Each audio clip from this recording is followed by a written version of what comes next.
majina naitwa Neema Cleophas, ni afisa masoko kutokea Shirika la Maendeleo la Petroli Tanzania.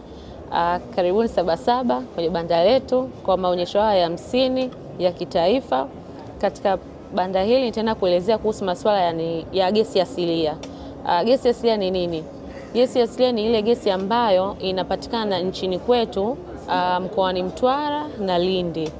Gesi hii ina matumizi tofauti tofauti. Ina matumizi kwenye upande wa majumbani, ina matumizi kwenye upande wa magari na ina matumizi kwenye upande wa kuzalisha umeme. Kwa 70% inatumika kwenye upande wa kuzalisha umeme.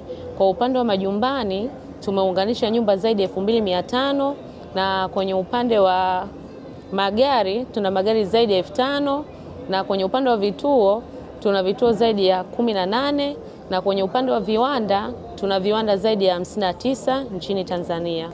Kwa upande wa TPDC kwa mwaka huu wa fedha ina mikakati mbalimbali kwenye upande wa kuwafikia wananchi kwenye upande wa kutumia gesi asilia kwa ajili ya kupikia.